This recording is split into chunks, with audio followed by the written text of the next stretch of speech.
أعوذ بالله من الشيطان الرجيم بسم الله الرحمن الرحيم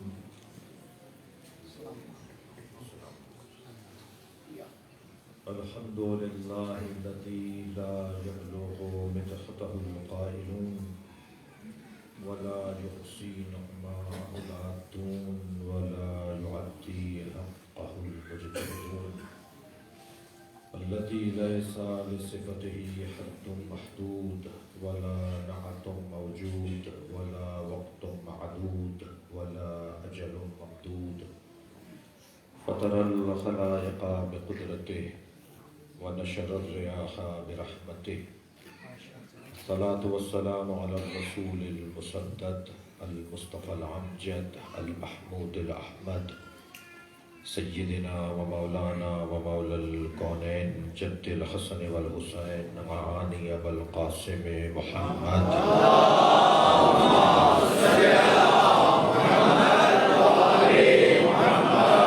وآله الطيبين الطاهرين المعصومين الذين قال الله إنما يريد الله ليذهب عنكم الرجس أهل البيت ويطهركم تطهيرا اللهم صل على محمد وآل محمد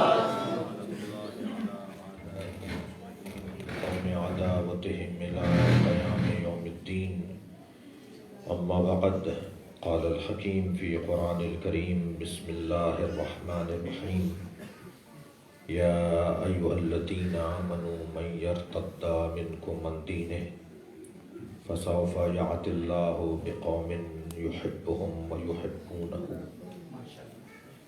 أذلة على المؤمنين أعزة على الكافرين يجاهدون في سبيل الله ولا يخافون لومة لائم ذلك فضل الله يؤتيه من يشاء والله ذو الفضل العظيم صلوات اللهم صل على محمد وآل محمد التماس کروں گا ایک سورہ فاتحہ 3 مرتبہ سورہ اخلاص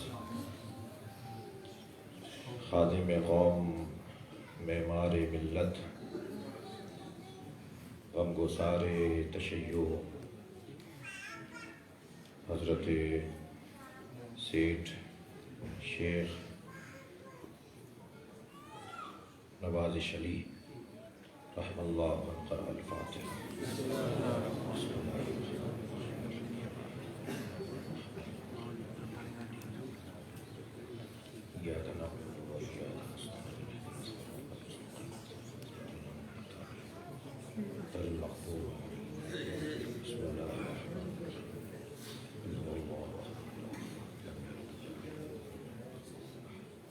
بسم اللہ الرحمن الرحیم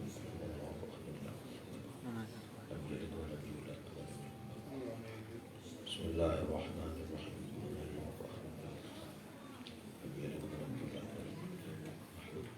اللہم صل علی محمد مغفرت کے لیے بلند تر سبحان اللہم صل علی محمد وآل محمد تھوڑی سی زحمت دوں گا اگر تھوڑا سا اس طرف آ جائیں تو یہ ہمارے احباب جو دروازے میں یا وہیں سے اٹھ کے آپ آگے آ جائیں ایک صلوات پڑھتے ہوئے تھوڑے سے اس طرف کے لوگ اس طرف آ جائیں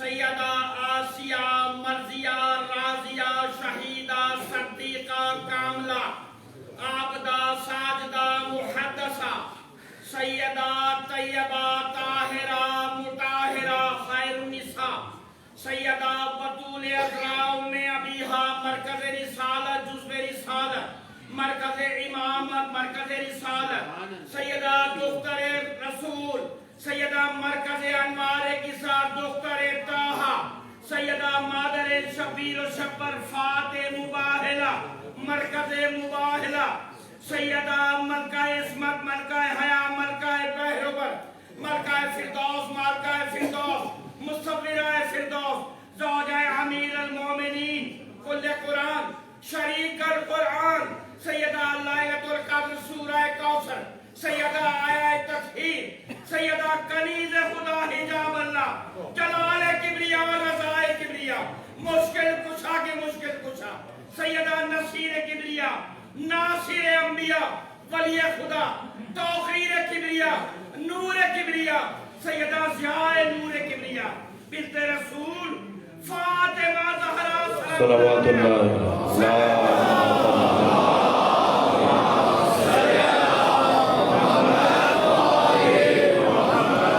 سورہ مبارکہ المائدہ کی 54ویں آیت۔ ایام تو ایام فاطمیہ ہیں، مگر جناب سیش نوازش علی اللہ ان کی قبر کو منور کرے، ان کی زندگی اور مساعی ان کی مجاہدتوں کو مد نظر رکھتے ہوئے اس زمانے میں امام کے اصحاب کی جو تلاش ہے اور امام کے اصحاب کی جو صفات ہیں،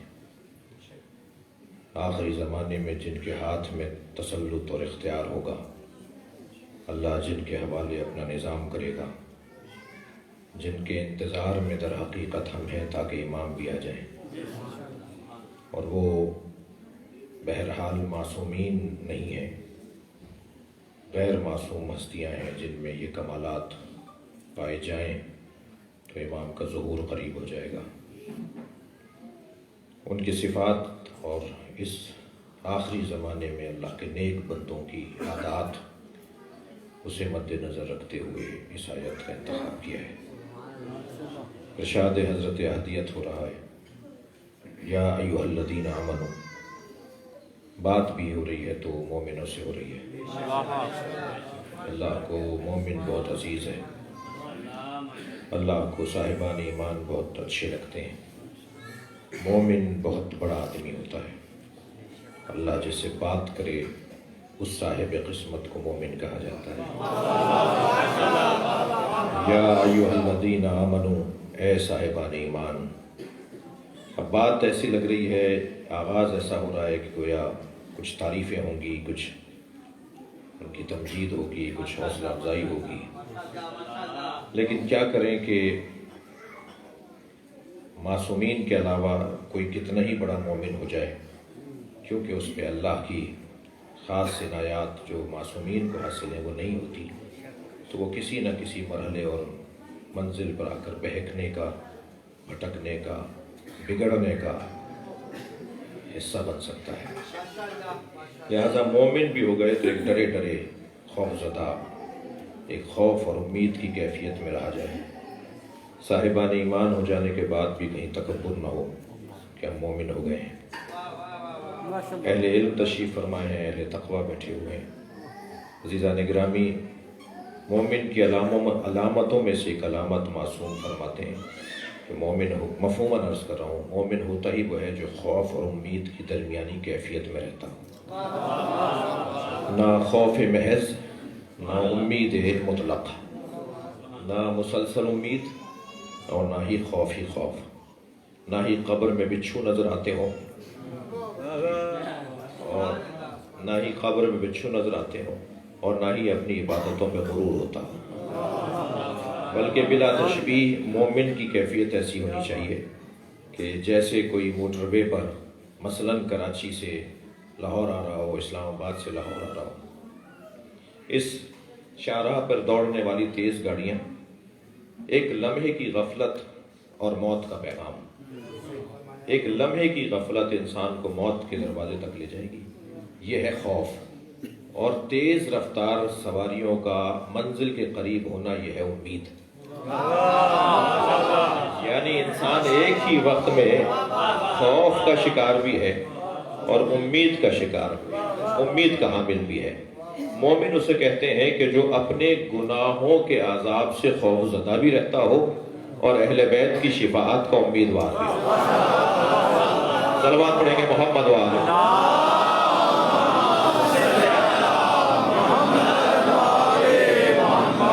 ایک خوف کی کیفیت اللہ یاد دلا رہا ہے اور ہمیں ہوشیار کر رہا ہے, ہمیں غرور اور گھمنڈ سے بچا رہا ہے. یا ایھا الذین آمنوا من یرتد منکم عن دینہ, اے صاحبان ایمان تم میں سے اگر کوئی دین سے پھر گیا, تو مومن ہو گئے تھے, اتنے بڑے معتبر ہو گئے تھے, پھر دین سے ہاتھ اٹھا لیا, اگر تم یہاں آنے کے بعد پھر بھی گئے تو تمہارے جانے سے میرا نظام خراب نہیں ہوگا. میں یہی ایک جملہ کہہ دیتا ہوں کہ ہم سے عزاداری نہیں ہے, ہم عزاداری سے ہیں. ہم سے مسجد نہیں ہے, ہم سے مسجدیں نہیں ہیں, ہم مسجدوں سے ہیں. ہم سے ادارے نہیں ہیں, ہم اداروں سے ہیں. اللہ کا دین ہماری وجہ سے نہیں چل رہا, بلکہ ہماری عزت بڑھی ہے اللہ کے دین کی وجہ سے. اللہ اعلان کر رہا ہے صاحبان ایمان اگر تم میں سے کوئی مرتد بھی ہو گیا, پھر گیا, دین سے ہاتھ اٹھا لیا, فسوف یأتی اللہ بقوم, تو بہت جلد اللہ ایک قوم کو لے آئے گا تمہاری جگہ, تمہارے جانے سے کچھ نہیں ہوگا. کتنے ہی لوگ ہیں جو اپنے آپ کو دھوکہ دے رہے ہوتے ہیں کہ اگر ہم نہیں ہوئے تو کیا ہوگا. ایک ادارے سے ایک صاحب ایک ادارے کی جان نہیں چھوڑ رہے تھے, ایک صاحب ایک ادارے کی جان نہیں چھوڑ رہے تھے, تو ہم نے انہیں مشورہ دیا کہ بھائی صاحب آپ کو مرنے کے بعد بھی تو ادارہ چھوڑنا پڑے گا. معصوم فرما رہے ہیں مر جاؤ اس سے پہلے کہ موت آئے. صلوات پڑھیں ذرا محمد وآلہ محمد.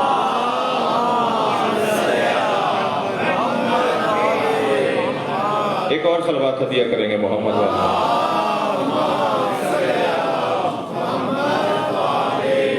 تم میں سے اگر کوئی من یرتد منکم عن دینہ, اگر تم میں سے کوئی دین سے پھر گیا تو بہت جلد اللہ ایک اور قوم کو, کچھ اور لوگوں کو, تمہارے علاوہ کچھ اور لوگوں کو لے آئے گا. کام اس کا بد نہیں ہوگا, نظام اس کا مختل نہیں ہوگا, نظام اس کا معطل نہیں ہوگا. فسوف یأتی اللہ بقوم, جن میں یہ 6 صفتیں ہوں گی. اللہ نے قرآن میں مولا علی کے نام پہ سورہ نازل نہیں کیا, اللہ نے قرآن میں سیدہ زہرا کے نام پہ سورہ نازل نہیں کیا, مگر حضرت عیسیٰ کے نام پر, حضرت ابراہیم کے نام پر, حضرت مریم کے نام پہ سورہ نازل کر دیے, اس لیے کہ وہ گزشتہ شخصیات کا نام ہے جن پہ کوئی جھگڑا ہونا ہی نہیں تھا. اگر اللہ مولا علی کے نام پہ سورہ اتار دیتا, اگر اللہ جناب زہرا کے نام پہ سورہ اتار دیتا, تو قرآن کے تحفظ میں رکھنا پڑتا اور تحریف قرآن کے امکانات بڑھ جاتے. لہذا اللہ نے یہ جھگڑا ہی نہیں ڈالا کہ کون سا علی مراد ہے, کون سی فاطمہ مراد ہے. فاطمہ جیسا کام لے کر آؤ, علی جیسا کردار لے کر آؤ. لہذا صفات پروردگار عالم نے بیان کر دی کہ ان صفتوں پہ جو پورا اترے گا وہ ہے جو اس کمال کا حامل ہے اور اس عنوان کا لائق ہے. لہذا ارشاد ہوا 6 صفتیں بیان ہو رہی ہیں. سب سے پہلی صفت, میں ان صفات کو پڑھنے سے پہلے ایک فہرست اپنے محترم سننے والوں کی خدمت میں اور بزرگوں سے دعا لینے کے لیے, یہ 6 عنوانات ہیں جو اس آیہ کریمہ میں بیان ہوئے ہیں. خدا دوستی, خود شناسی, صلوات پڑھیں ذرا محمد وآلہ.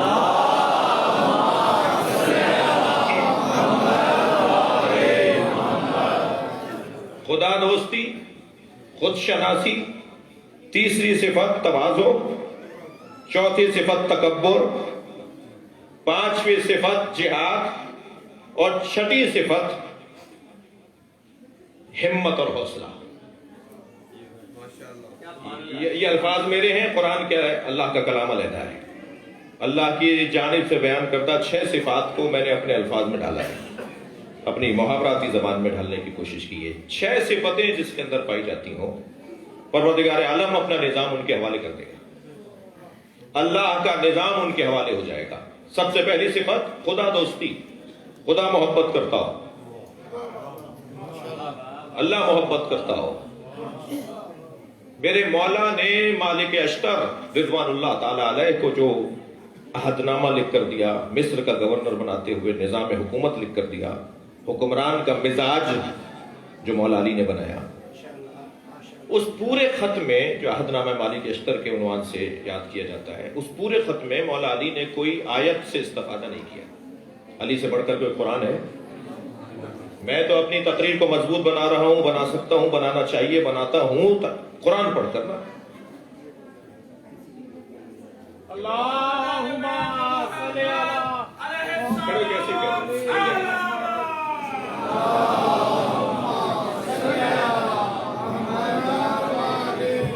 کیسے کہتے ہیں؟ یہ دو گاڑیاں کسی کے گیٹ کے آگے برائے کرم ان کو ہٹا لیں. LEA 2779 اور LED 135 برائے کرم ان کو وہاں سے ہٹا لیں. ان کو اہل خانہ کو مشکلات کا سامنا ہے. برائے تعجیل ظہور امام زمان علیہ السلام صلوات. LEA 2779 LED 135 برائے ظہور حجت خدا وارث صفِ ازا حقیقی منتقم خون محمد و آل محمد ولی العصر امام زمانہ علیہ السلام بلند تر صلوات.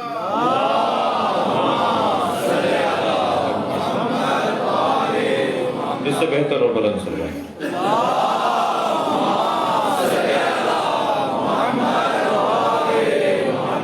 خدا دوستی. میں بات کر رہا تھا کہ اس خط میں مولا علی نے ایک آیت سے بھی استفادہ نہیں کیا. میں تو اپنی تقریر کو معتبر بنانے کے لیے آیت پڑھوں گا. میرے مولا علی نے ایک حدیث سے بھی استفادہ نہیں کیا. علی سے بڑھ کر کوئی سرکار کو جاننے والا ہے؟ نبی کی کوئی حدیث نہیں لکھی اس میں، اللہ کا کوئی کلام، قرآن کی کوئی آیت سے استفادہ نہیں کیا خط لکھتے ہوئے. اس کا ایک موٹا سبب یہ ہے کہ اگر علی نے قرآن سے خط کو لکھا ہوتا، جیسے ہم لکھتے ہیں، جیسے ہم کر رہے ہیں، اگر مولا کائنات نے قرآن سے استفادہ کیا ہوتا تو غیر مسلم اسے نہ پڑھتے اور کہتے یہ مسلمانوں کے لیے لکھا گیا کلام. میرے مولا نے عقلیات اور نفسیات سے بات کی ہے. جو فرق ہی نہیں ہے ہندو میں اور غیر مسلم میں اور مسلمان میں. اس میں مگر ایک بات مولا نے آغاز میں کی ہے، اور آغاز میں مولا نے فرمایا کہ تم مالک اس بات کا خیال رکھنا کہ تمہیں اپنے رب کو جواب دینا ہے. صلوات پڑھیں محمد و آل محمد.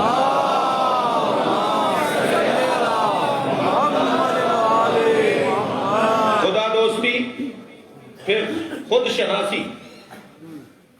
اللہ سے محبت. اللہ محبت کر رہا ہے، یہ اپنے آپ سے محبت کرتے ہی نہیں ہے.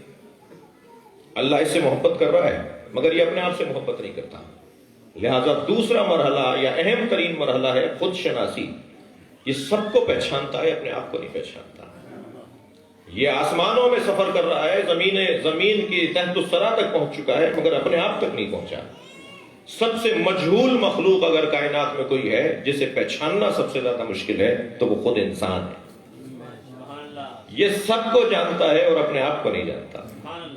لہذا قرآن مجید میں ایک حسین آیت، یا ایھا الذین آمنوا علیکم انفسکم، اے صاحبان ایمان تم پر تمہیں واجب کیا گیا ہے. تم اپنے اوپر غور کر لو، ساری باتیں تم پہ روشن ہو جائیں گی. یہ جو انسان اپنے اوپر غور نہیں کرتا جسے مراقبہ یا محاسبہ کہا جائے. ایک صلوات پڑھیں محمد و آل محمد.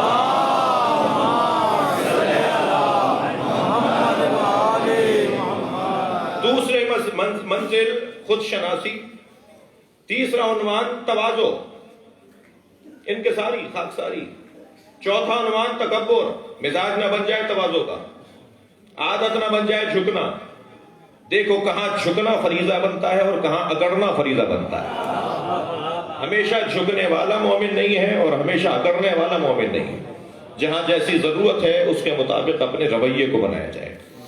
جسے شہید سبت جعفر نے دو مصروں میں کیا خوب کہا ہے، کبھی خیبر ہے ہاتھوں پر کہیں رسی گلے میں ہے. کبھی خیبر ہے ہاتھوں پر کہیں رسی گلے میں ہے، جہاں جیسی ضرورت ہے وہاں ویسی شجاعت ہے. صلوات پڑھیں گے محمد و آل محمد.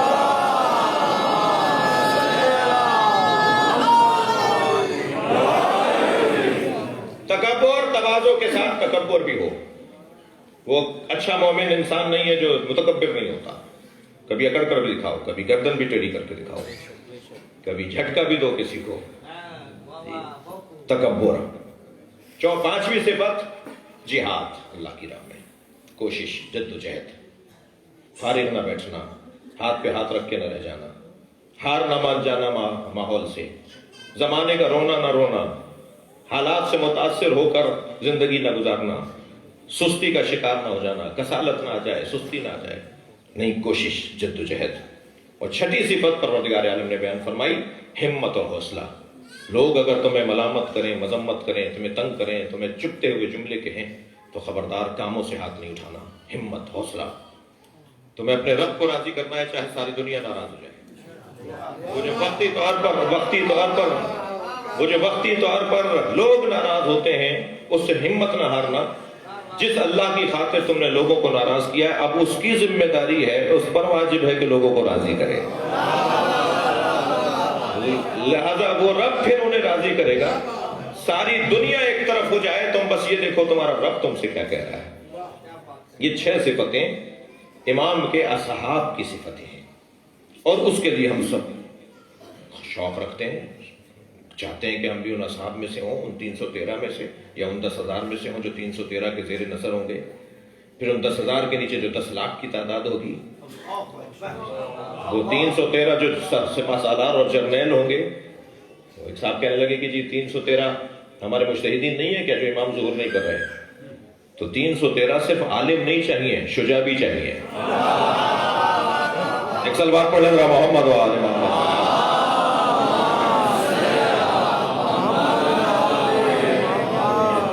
بڑی خطرناک سی وادی میں قدم رکھ دیا ہے. بہت بڑا نام ہے حضرت حشام ابن حکم کا, 6 امام کے, 5ویں امام کے, 7ویں امام کے شاگردوں میں سے, اصحاب اجماع میں سے ہیں. 18 جو مضبوط ائمہ نے جن پر اعتبار کیا اور کہا کہ جو یہ کہہ دیں گویا ہم نے کہا ہے. ابو بصیر جی, زکریا ابن آدم, بشار مکائی, ان میں سے حشام, یہ شخصیات. حضرت حشام ابن حکم کا انتقال ہوا دل بند ہو جانے سے. ابو جعفر منصور دوانقی پردے کے پیچھے چھپا کھڑا ہے, اس نے آزمایا تھا. ان سے کسی نے پوچھا کہ ابو جعفر کے بارے میں کیا رائے ہے, تو جو رائے تھی وہ بتا دی, جو تھا وہ بتا دیا. ظالم ہے, جابر ہے, یہ کرتا ہے, وہ کرتا ہے, ایسا ہے, ویسا ہے, جو تھا وہ بتا دیا انہوں نے. اور جیسی ساری برائیاں اس کی کر لی جو حقیقت تھی, تو وہ پردہ ہٹا کے سامنے آ کے کھڑا ہو گیا, اور یہ اظہار ہوا کہ سب سن رہا تھا میں. وہیں دل بند ہوا اور رحلت ہو گئی. عالم اتنا بڑا مگر مالک اشتر نہیں ہے. صلوات پڑھے ذرا محمد و آل محمد. اللہم صلی علی جی, اس سے بہتر صلوات پڑھ لیجیے مل کر. اللہم صلی علی.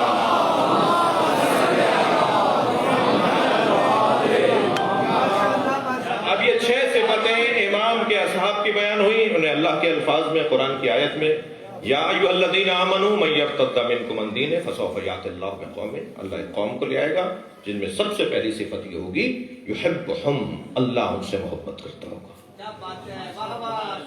اللہ ان سے محبت کرتا ہوگا. دوسری صفت یحبونہ, وہ بھی اپنے آپ سے محبت کرتے ہوں گے. بعض نے کہا کہ وہ بھی اللہ سے محبت کرتے ہوں گے. آپ یہی ترجمہ کریں گے, وہ بھی اللہ سے محبت کرتے ہوں گے. جو اللہ سے محبت کرتا ہے وہ پہلے اپنے آپ سے محبت کرتا ہے. جتنے بھی اللہ سے دور لوگ نظر آئیں گے وہ وہی ہیں جو اپنے آپ سے دور ہیں. اس لیے کہ قرآن مجید میں ارشاد ہوا سورہ مبارکہ فصلت 55ویں آیت میں, سنورہم آیاتنا فی الآفاق وفی انفسہم, اگر تمہیں اللہ کو ڈھونڈنا ہے کہ انہ الحق وہ ہے, تو اپنے اوپر غور کرو. دروں میں, صحراؤں میں, بیابانوں میں, غاروں میں جا کر اللہ نہیں ملے گا, اپنے اوپر غور کر لو, تمہیں اللہ مل جائے گا. تم اس 6 فٹ کے بدن پہ غور کر لو, تمہیں اللہ کی معرفت ہو جائے گی. یہ قرآن ہمیں بتانا چاہ رہا ہے. دوسری صفت ان کے اندر یہ ہے کہ وہ بھی اللہ سے محبت کرتے ہوں گے. تیسری صفت اذلۃ علی المؤمنین, وہ مومنین کے سامنے متواضع, تواضع کے ساتھ, خاکساری کے ساتھ, انکساری کے ساتھ, مومنین کے سامنے وہ اپنے آپ کو جھکاتے ہوں گے, ذلیل کرتے ہوں گے. ذلیل بے معنی اپنے آپ کو جھکانا, خاکسار ہوتے ہوں گے، متواضع ہوتے ہوں گے. مومن آ گیا تو بس بات ختم ہو گئی. اس کے دل میں علی بستا ہے، اس کے دل میں سیدہ کی محبت ہے. اس سے مجھے لڑنا نہیں ہے، اس سے مجھے اکڑنا نہیں ہے، اس کے سامنے مجھے متواضع رہنا ہے، خاکسار رہنا ہے. اگر کوئی مومن آپ کے آفس میں آیا ہے، آپ کے ادارے میں آیا ہے، آپ کے پاس کرسی نہیں ہے اسے بٹھانے کو، آپ بیٹھے ہیں، وہ کھڑا ہے، تو قرآن پکار کے کہہ رہا ہے تم بھی کھڑے ہو جاؤ، اس لیے کہ مومن کھڑا ہوا ہے. یہ کیسے ممکن؟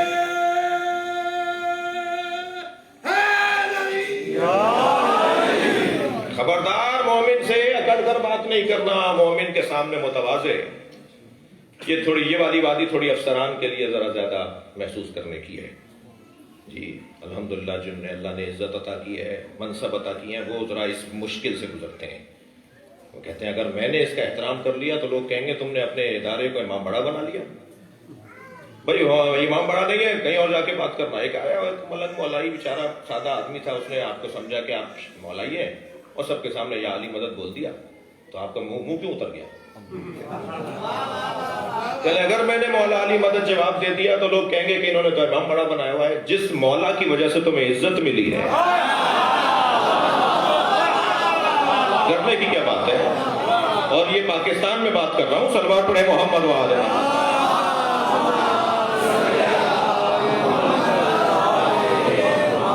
ہم نے جو اپنی علماء کرام اور قومیات کے لوگ بیٹھے ہوئے، ہم نے جو نقصانات اٹھائے نا، اس میں آدھا حصہ ہمارا ہے. ہم نے جو قومی نقصانات اٹھائے ہیں اس میں آدھا قصور ہمارا ہے. اور وہ جو قصور ہمارا ہے اس کا ایک عنوان یہ ہے کہ ہم نے بعض جگہ ہمت سے کام نہیں لیا. خوف زدہ رہے، ڈرے رہے کہ کہیں میرا گریڈ نہ چھن جائے، کہیں میری ترقی نہ رک جائے، کہیں مجھے سسپینڈ نہ کر دیا جائے. مجھے وہ سنی بہت اچھا لگتا ہے جو لاکھوں شیعوں میں ہاتھ باندھ کے نماز پڑھتا ہے، مگر مجھے شیعہ وہ برا لگتا ہے جو 4 سنیوں میں ہاتھ باندھ لیتا ہے. کیا پریشانی ہے تمہیں بھائی؟ سینہ چوڑا کر کے کہو کہ علی کے ماننے والے ہیں، فخر سے کہو کہ امام جعفر صادق کی فقہ پہ عمل کرتے ہیں. صلوات پڑھیں گے محمد و آل محمد.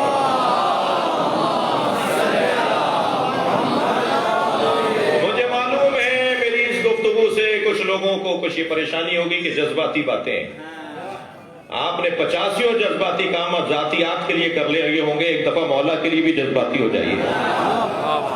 میں آپ کو ممبر سے ضمانت دے رہا ہوں، ترقی نہ ملے تو مجھ سے بات کیجیے گا. صلوات پڑھے محمد و آل محمد.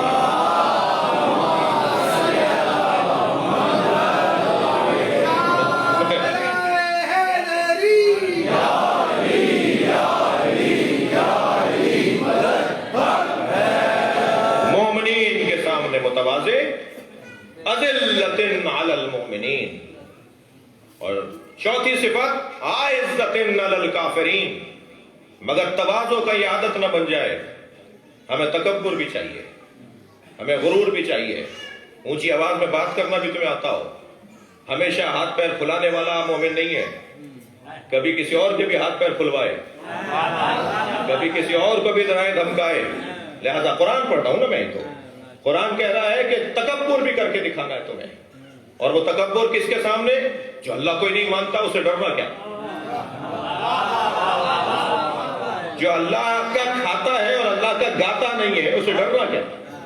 لہذا تم اللہ کی خاطر اسے تکبر کر کے دکھاؤ، اللہ تمہارے اندر حوصلہ بڑھائے گا، ہمت بڑھائے گا، شجاعت عطا کر دے گا. تکبر کرنا ہے اعزۃ علی الکافرین. کافروں کے سامنے عزت، احترام، مقام اپنا بلند رکھنا ہے. ہلکا پن نہیں پڑھ دکھانا، اپنے آپ کو کمزور نہیں دکھانا ہے. یہ صفت چوتھی صفت. پانچویں صفت یجاہدون فی سبیل اللہ.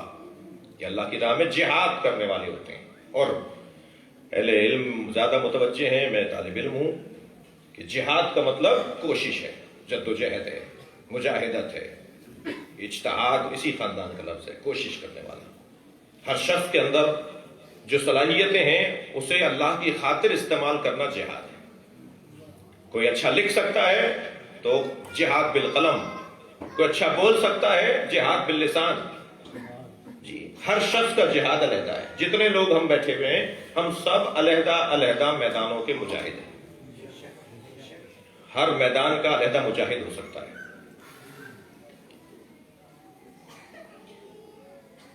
ابھی 2 دن سے لاہور میں کل شام میں پہنچا تھا. مسلسل جو ملاقاتیں اور میٹنگز ہو رہی ہیں ان میں ہمارے ساتھ آج اور کل شوبز کے لوگوں نے ملاقاتیں کی ہیں.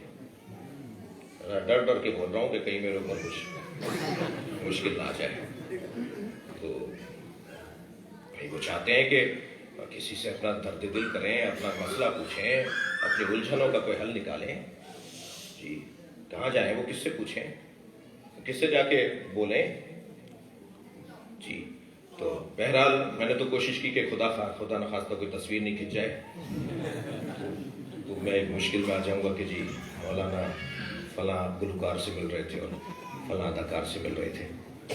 تو انہوں نے کہا جی ہمارے نزدیک مولانا طارق جمیل کا بڑا مقام ہے, مگر ہم تو چاہتے ہیں جی فلاں سے ملیں. صلوات پڑھیں نا محمد و آل محمد کا.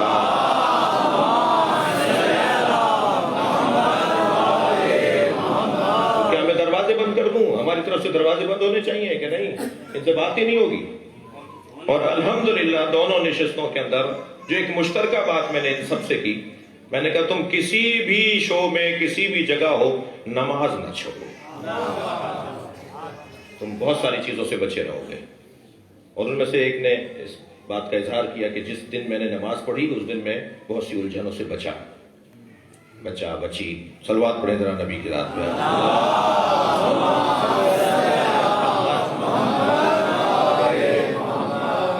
گرامی, ہر شخص کی ایک صلاحیت ہے, ہر شخص کے اندر اللہ نے. میں پچھلے دنوں آیت اللہ العظمہ رہبر انقلاب آیت اللہ خامنہئی وہ اداکاروں اور گلوکاروں سے گفتگو کر رہے تھے, خطاب کر رہے تھے, سب کو جمع کیا ہوا تھا. وہ میں نے ان کی گفتگو سنی. انہوں نے بہت ساری کام کی باتیں کی, اور اس میں کام کی ایک بات یہ کی کہ یہ صلاحیت کہ آپ جسے چاہیں رلا دیں اور جسے چاہیں ہنسا دیں, یہ صلاحیت, یہ جو گلا آپ کا جس کی وجہ سے آپ دلوں میں اتر جاتے ہیں اور دماغوں پر حاوی ہو جاتے ہیں, یہ اللہ نے دیا ہے یا آپ نے خود بنایا ہے؟ ایک جملہ آیت اللہ خامنہئی کا اس میں یہ تھا. انہوں نے کہا یہ صلاحیت اللہ نے آپ کو دی ہے نا, تو جس نے آپ کو صلاحیت دی ہے اسے ہمیشہ یاد رکھنا. ان سے یہ بات کون کرے گا؟ میں نہیں کروں گا. تو صلوات پڑھ لیں اور نبی کی ذات پر.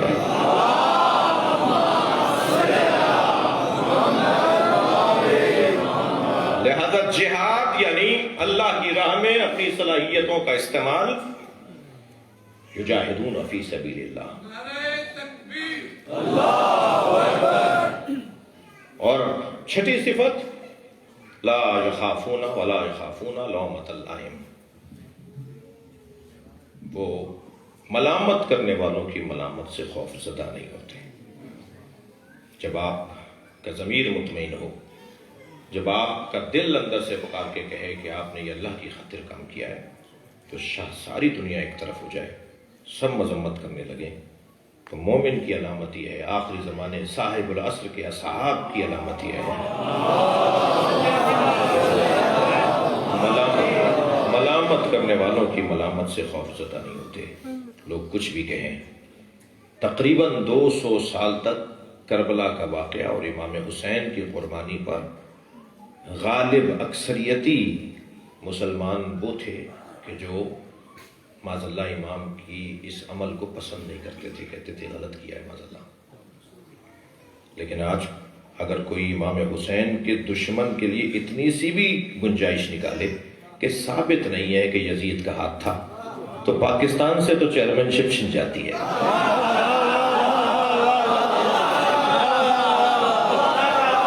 کوئی عزت ہی نہیں کرتا, ذلیل ہو کر رہ جاتا ہے وہ شخص جس کے اندر ذرا سی بھی یزید سے محبت پائی جاتی ہے. پہلے 200 سال تک امام حسین کے بارے میں ایک الجھن سی تھی, لوگوں کو سمجھ میں نہیں آئی تھی بات. لیکن آج جیسے جیسے دور بڑھتا جا رہا ہے, تو بتائیے اللہ اس کے ساتھ ہے یا نہیں کہ جس نے اللہ کا ساتھ دیا ہو. اور یہاں علامہ نقن کا بڑا حسین جملہ ہے, وہ فرماتے ہیں کبھی غور کیا کربلا میں حسین جو اکیلے کھڑے تھے اس کا نتیجہ کیا ہے؟ فرماتے ہیں آج حسین کے نام پہ سب سے بڑا مجمع لگتا ہی اس لیے کہ کربلا میں حسین اکیلے کھڑے تھے. حسینیت زندہ باد, یزیدیت مردہ باد, علماء حق کا صحت و سلامتی بلند تر صلوات.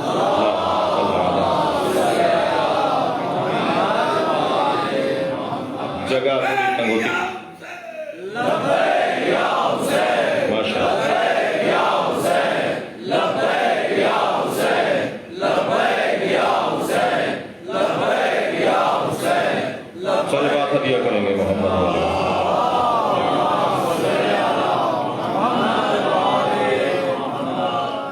گرامی وقت تو نسبتاً میرے پاس ہے مگر جگہ تنگ ہے، باہر سردی بھی ہے، لہذا اکتفا کروں گا فضائل کے باب میں اسی منزل پر کہ ہمیں آخری زمانے میں امام کے اصحاب میں شامل ہونے کے لیے تیاری کا نصاب اللہ نے عطا کر دیا ہے کہ ان صفات پہ پورا اترو تو تم آخری زمانے کے ان لوگوں میں شامل ہو جاؤ گے کہ جن پہ اللہ کا فضل ہے۔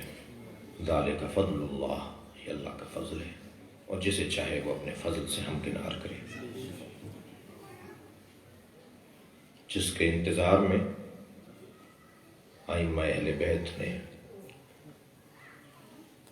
اپنے زمانے کے لوگوں کو حوصلہ دیا، انتظار کروایا جن گھڑیوں کا، ان گھڑیوں میں لوگوں کی یہ صفتیں ہوں گی۔ یوں تو ہر معصوم نے ان لمحات کا انتظار کیا ہے، مگر سب سے زیادہ اور سب سے پہلے جس نے ظلم اور جبر کا سامنا کیا وہ جناب زہرا ہے۔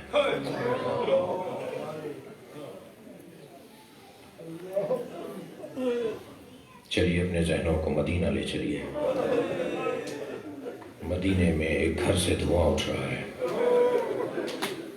مگر عزاداروں کو دھواں چولہے کے جلنے کا نہیں ہے، وہ دھواں دروازے کے جلنے کا ہے۔ دروازہ بھی معمولی نہیں ہے، دروازہ وہ دروازہ ہے جس پہ نبی کھڑے ہو کر سلام کیا کرتے تھے، فرشتہ گھر میں آنے کے لیے اجازت مانگتا تھا۔ سورہ نور کی یہ 33ویں آیت جب نازل ہوئی، فی بیوت اذن اللہ ان ترفع ویذکر فیہا اسمہ، ان گھروں کو تعمیر کرو، ان گھروں کی تعظیم کرو، ان گھروں کا احترام کرو جن میں اللہ کا ذکر ہوتا ہے۔ تو اصحاب نے پوچھا یا رسول اللہ وہ گھر کون سے ہیں جن کی تعظیم کا اللہ نے حکم دیا ہے؟ سرکار نے فرمایا بیوت الانبیاء، وہ انبیاء کے گھر ہیں۔ تو برابر سے بیٹھے ہوئے ایک اور صحابی کی آواز آئی، حاضر المکان منہم، نبی کے ساتھ بیٹھے ہوئے صحابی نے اشارہ کیا مولا علی و جناب زہرا کے گھر کی طرف، یہ گھر بھی ان میں سے ہے؟ تو سرکار نے بے ساختہ فرمایا نعم من افضلہا، یہ ان گھروں میں سب سے افضل گھر ہے جو تعظیم کے لیے رکھا گیا تھا، جو تعمیر کے لیے رکھا گیا تھا، جو احترام کے لیے رکھا گیا تھا۔ کیا اس دروازے پہ چیخنا چلانا، اس دروازے پہ لکڑیوں کا جمع کرنا؟ علامہ شبلی نعمانی نے تو لکھ دیا نا تاریخ الخلفاء میں کہ دروازہ جلنے کا واقعہ ثابت نہیں ہے، مگر یہ تو ہے کہ انہوں نے کہا تھا میں آگ لگا دوں گا، اور ان سے بعید نہیں ہے کہ انہوں نے ایسا کہا ہو۔ عزادارو، جب کہا گیا نا کہ علی کو باہر بھیجیں ورنہ ہم گھر کو آگ لگا دیں گے، تو بی بی نے فرمایا اس گھر میں حسنین رہتے ہیں۔ تو جواب دیا وَإِن، چاہے حسنین رہتے ہو ہم گھر کو آگ لگا دیں گے۔ اور دروازہ جب نیم سوختہ ہو گیا تو ایک شخص نے اپنے غلام سے کہا اسے لات مار کے گرا دے۔ اجرکم اللہ، اجرکم اللہ، آپ کی آوازیں بلند ہو رہی ہیں۔ اور جب اس نے اپنی لگت سے دروازے کو گرایا تو جلتا ہوا دروازہ زہرا پہ جا کے گرا، اور ایک آواز فضا میں گونج رہی تھی یا فضا تو خزینی، اے فضا مجھے سنبھالو میرا محسن شہید ہو گیا۔ آیت اللہ فضل اللہ کمپانی مرثیہ لکھتے ہوئے کہتے ہیں آن سینے ہی کے مقصد اسرار بود، کہ سزا وارے اندر و دیوار بود، جس سینے میں اللہ کے راز نہفتہ تھے کیا وہ دروازے اور دیوار کے درمیان توڑنے کے قابل تھا؟ اجرکم اللہ، اجرکم اللہ۔ مجلس میں بیویاں بھی بیٹھی ہوئی ہیں، خواتین بھی مجلس میں بیٹھی ہوئی ہیں۔ چھوٹے بچوں کی ماں جب مر رہی ہوتی ہے نا تو اسے تکلیف اس بات کی ہوتی ہے میرے بچے پلیں گے کیسے۔ کبھی فلاں بہن سے کہتی ہے میرے بچوں کا خیال رکھنا، کبھی فلاں عزیز سے کہتی ہے میرے بچوں کا خیال رکھنا، کبھی بچوں سے بچوں کے بارے میں کہتی ہے بیٹا اپنے بھائی کا خیال رکھنا، اے میرے لال بہن کا خیال رکھنا، اور کبھی شوہر سے کہتی ہے کہ اگر دوسری شادی کر لو تو میرے بچوں کا خیال رکھنا۔ عزاداروں، جناب زہرا جب شہید ہو رہی ہے نا تو جناب زینب 3.5 سال کی ہیں، امام حسین 4.5 سال کے ہیں، امام حسن تقریباً 6 سال کے ہیں، اور بچے بہت چھوٹے چھوٹے سے ہیں۔ تو مولا علی سے فرماتی ہیں یا علی تتزوج بعدی اماما لأننا لا بد للرجال النساء، اے میرے علی میرے بعد شادی ضرور کرنا، اس لیے کہ ہر مرد کو ایک عورت کی ضرورت ہے، مگر اتنا خیال رکھنا کہ میرے بچوں کے ساتھ ان کا خیال رہے۔ اجرکم اللہ۔ ایک ایک بچے سے علیحدہ علیحدہ بیوی ملی ہیں، ایک ایک بچے کے بارے میں مولا کائنات سے علیحدہ علیحدہ وصیتیں فرمائی ہیں، اور جناب زینب کے بارے میں فرمایا علی جب میری زینب کی شادی ہونے لگے تو میری ذاتی چیزیں سبھی زینب کو دے دینا۔ اے علی میرے حسن کا یہ مزاج ہے، اے علی میرے حسین کی یہ عادتیں ہیں۔ اجرکم اللہ۔ جو رونے آئے اپنی آوازوں کو آزاد کریں گے، ایام فاطمیہ ہیں، چند آنسو میری آنکھوں سے اگر آ جائے تو شاید یہی میری بخشش کا ذریعہ ہو، اور مرحوم غفور نوازش علی مرحوم کے درجات کی بلندی کا سامان ہو جائے۔ ہر ایک بچے سے علیحدہ علیحدہ گفتگو کی، آخر میں فرمایا علی زینب کو میرے حجرے میں بھیج دیں۔ 3.5 سال کی بچی، فرمایا زینب سامنے صندوقچہ رکھا، اٹھا کے لاؤ۔ جناب زینب صندوقچہ اٹھا کر لے کر آئیں، کہا اسے کھولو بیٹا اس میں کیا ہے؟ دیکھا اس میں کفن رکھے ہوئے تھے۔ فرمایا جب تمہارے نانا کی رحلت ہو رہی تھی تو جبریل جنت سے 5 کفن لے کر آئے تھے، 5 حنوط لے کر آئے تھے، تم ایک ایک کفن مجھے دکھاتی رہو، میں بتاتی رہوں کہ کس کا کون سا کفن ہے۔ ایک کفن تمہارے نانا کو دے دیا گیا ہے، یہ باقی پنجتن کے کفن ہیں۔ جناب زینب نے کفن اٹھایا، دیکھ کر فرمایا کہ انہی دنوں میں تمہارے بابا گھر میں آئیں گے اور تم سے کہیں گے کہ اماں زہرا کا کفن دے دو، تو یہ میرا کفن ہے، یہ اپنے بابا کو دے دینا۔ دوسرا کفن اٹھا کے فرمایا، دیکھا، فرمایا زینب کچھ مدت کے بعد تمہارا بھائی حسن تم سے آ کے کہے گا کہ بابا علی کا کفن دے دو، تو یہ تمہارے بابا علی کا کفن ہے۔ ایک اور کفن دیکھ کر فرمایا زینب کچھ مدت کے بعد تمہارا بھائی حسین گھر میں آئے گا، تم سے کہے گا بھائی حسن کا کفن دے دو، تو یہ کفن تم بھائی حسن کا دے دینا۔ رونے والوں آخری کفن رہ گیا تھا، جناب زہرا نے اسے دیکھ کر رونا شروع کیا اور فرمایا یہ بھی حسن کا کفن ہے۔ جناب زینب نے فرمایا اماں بھائی حسین کا کفن، حسین کا کفن جنت سے نہیں آیا، میرا بچہ بغیر کفن کے دفن ہے۔ اجرکم اللہ، اجرکم اللہ۔ گریہ ہو گئی، ہو گیا، مجلس ہو گئی، 1 یا 2 منزلیں اور لے لیجئے۔ اجرکم اللہ۔ عزیزانو، یہ بچہ پوچھتا ہے، وہ جوان پوچھتا ہے کہ جب جناب زہرا پہ دروازہ گر رہا تھا مولا علی کہاں تھے؟ علی کو سمجھنے کے لیے دماغ کو کچھ عالی کرنا ہوگا۔ مولا وہیں تھے، دیکھ رہے تھے۔ نبی نے وصیت کی تھی یا علی میرے بعد تمہاری زہرا پہ ہاتھ اٹھایا جائے گا، تم مجھ سے عہد کرو کہ تم تلوار نہیں اٹھاؤ گے۔ میں نے آیت اللہ سید علی شیخ علی قورانی لبنانی عالم دین تھے، قوم میں ہمارے استادوں میں سے تھے، ان سے یہ روایت سنی۔ وہ فرمانے لگے جب نبی نے فرمایا نا کہ علی تمہاری زہرا پر، میری بیٹی پر ہاتھ اٹھایا جائے گا، تم تلوار نہیں اٹھاؤ گے، تو مولا علی بیٹھے ہوئے تھے، کھڑے ہو گئے اور روتے ہوئے فرمانے لگے یا رسول اللہ، اے اللہ کے نبی، اگر اللہ اور نبی کا یہ حکم ہے تو میں تلوار نہیں اٹھاؤں گا۔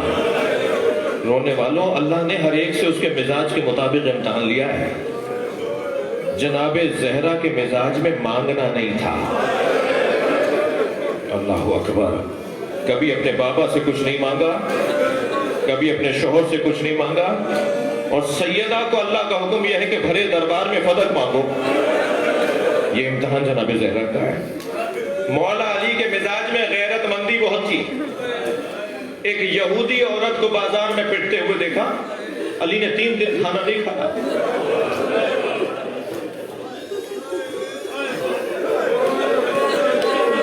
جب کھانا سامنے آتا تھا فرماتے تھے میں نے ایک عورت کو پٹتے دیکھا, جو ایک اجنبی عورت کو پٹتے ہوئے دیکھے, کھانا نہ کھائے. اس نے سیدہ پہ گرتا فرمایا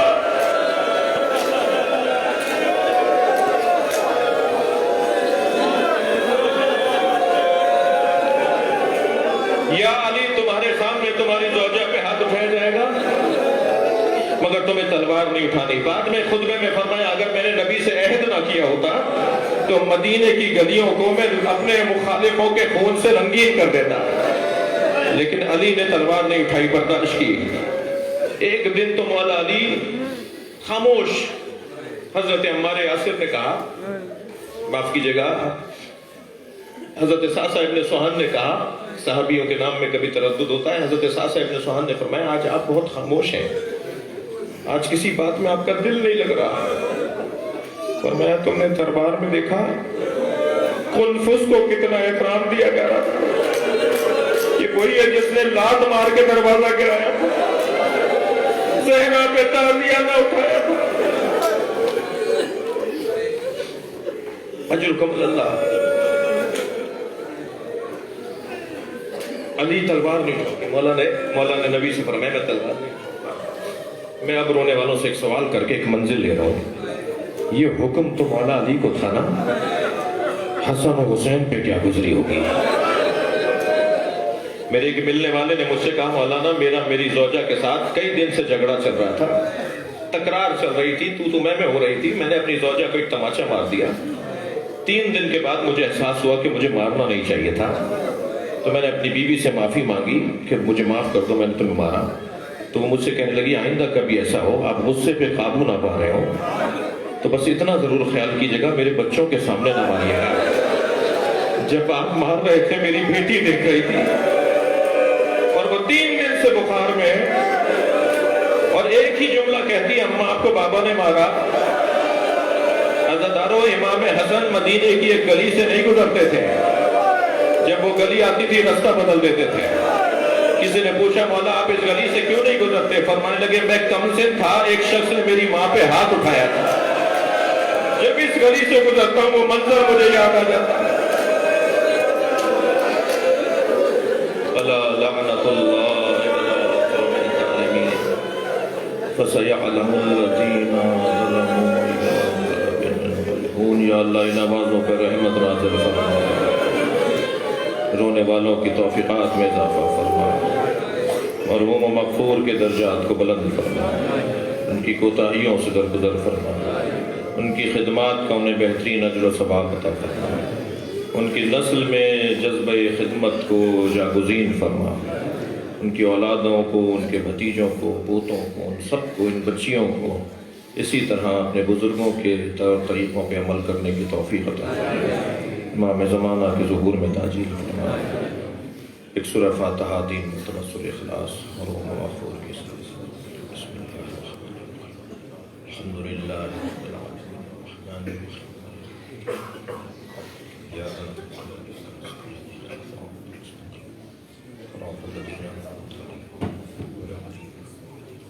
بسم اللہ الرحمن الرحیم بسم اللہ الرحمن الرحیم واللہ لم یلد ولم یولد اللہم صلی علی محمد. محمد مغفرت کے لیے بلند تر صلوات.